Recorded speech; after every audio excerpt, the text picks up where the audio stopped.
The Lakers, they get HBO. Clippers get FX on Hulu.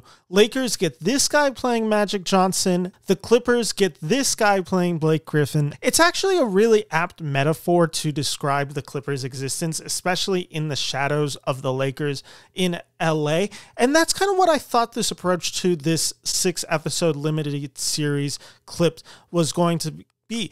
I kept thinking to myself, oh, this is a fun way to discuss the role of the Clippers in LA as this Donald Sterling scandal is going. And while watching it, I kept coming up with this thought.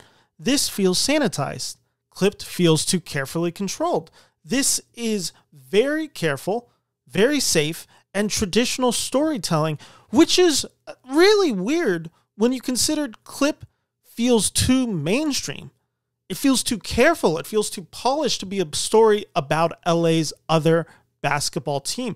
You'd expect with a story about the Clippers, you get a little bit more ugliness, a little bit more less convention. Essentially, you don't have to be at the mainstreamness of the Lakers, but that is essentially what this story is.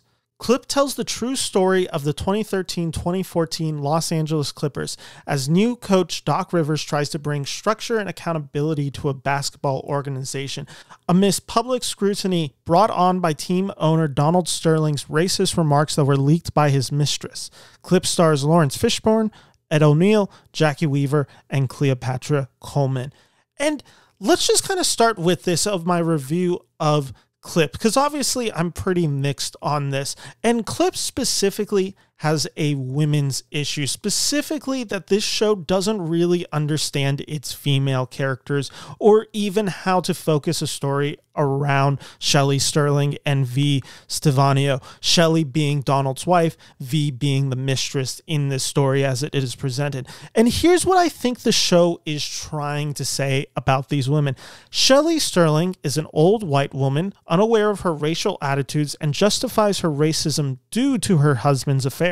V. Stiviano is a woman of her environment and sees the behavior of reality TV stars like the Kardashians as a way for her to achieve financial success and believes she is able to control her narrative and public image. The problem with these portrayals is that Shelly Sterling is portrayed as way too over-the-top comedically evil and racist. They needed to give her a little bit more subtlety so you could kind of feel the passive racism going through this character.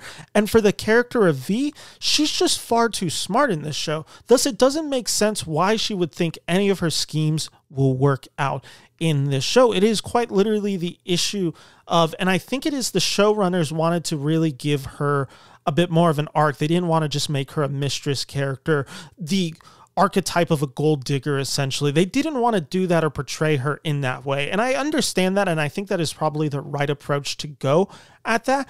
But the issue is they don't really capture the confusion, the chaos of this situation through the character of V being in this lens, being the subject of media scrutiny that would then allow someone to maybe not act in the brightest or best of ways and really not understand their public image. It feels like in this show, V is just too smart to be falling for any of these mistakes that she makes in this show. So it's an issue of you don't believe this character who is really the focal point of the show. And her being the focal point is maybe also another issue with the show Clip.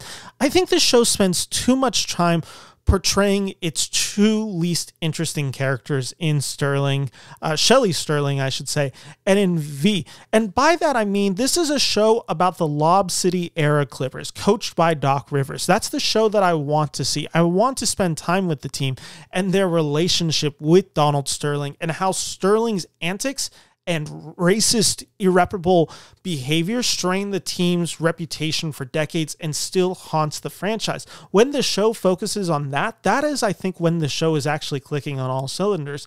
And we have to kind of just address this out of the gate. The casting of the NBA players is insane. There was no good solution to this. But it's funny to watch the show and be like, oh, that's supposed to be Blake Griffin. Oh, that's supposed to be Draymond Green. Oh, that's supposed to be JJ Redick. Oh, that's supposed to be Chris Paul. And you're watching and you're like, God, none of these guys look like the characters that were portrayed, to the point that I didn't even recognize that that was supposed to be Blake Griffin until they quite literally said, oh, that's Blake Griffin in the show.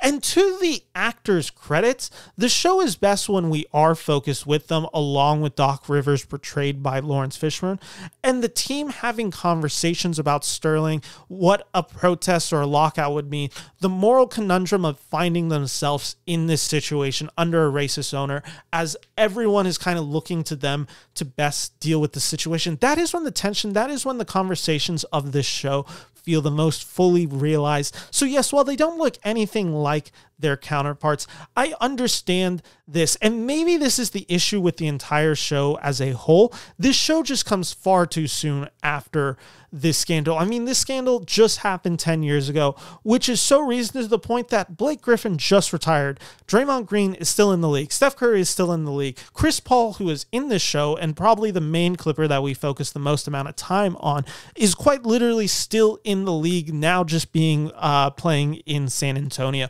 So it's this issue where if you had a little bit more disattachment from this, I don't think it matters as much that these characters don't look or sound like their counterparts. And again, maybe a small issue, but for a show that is probably largely entailed for NBA audiences, people who have an interest in that, it's a pretty big hurdle to overcome, and they don't quite overcome it. But the strong parts of this show are definitely the performances of a few major actors. The biggest stars of this show are, of course, Laurence Fishburne, who plays Doc Rivers, and Ed O'Neill from Modern Family, Married with Children. He plays Donald Starling in the show. This is essentially, you're watching someone just go worse and worse down this rabbit hole of their own stupidity and their own just prejudice just get the better of them.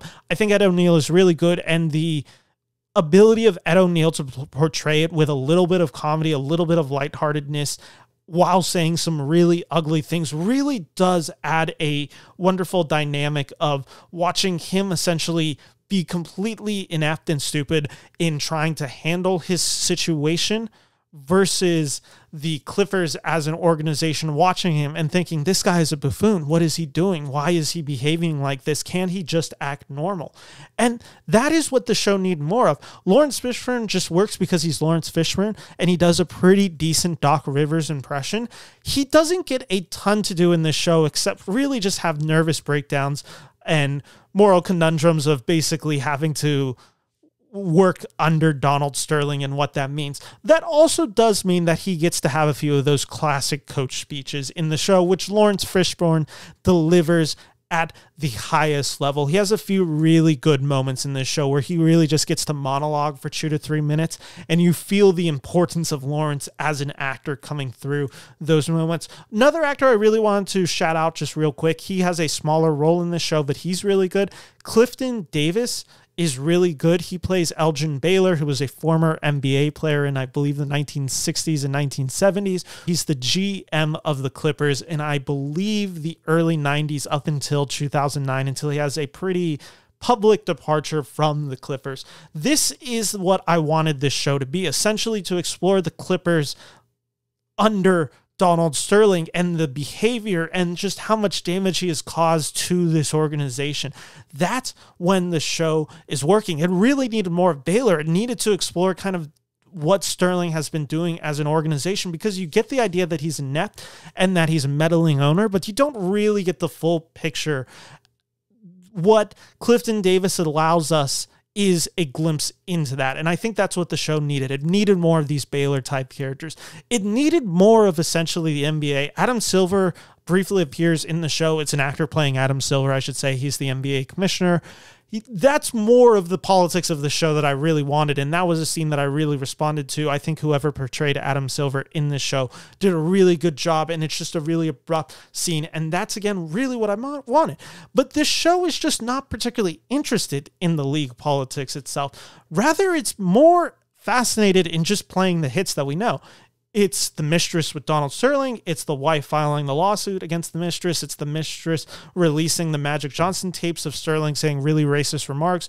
It's Starling removed as owner. It's the litigation of that. That is essentially what the show is. It is quite literally the rehash of all of these events that were made very public. And so I didn't feel like I learned anything. The moments when I did learn stuff is when I'm hearing these conversations that, again, I don't know if they actually happened, but they are done to good dramatic effect in this show, where you're hearing Chris Paul, Blake Griffin, JJ Redick, Doc Rivers, DeAndre Jordan. They're all in a room together, and they're all discussing what it would mean to go out and play a playoff game with Donald Sterling as their owner, with this behavior, what that says to the Black community, what that says to children, what message that essentially comes across. That is when the show is at its most interesting, when it actually has something to say.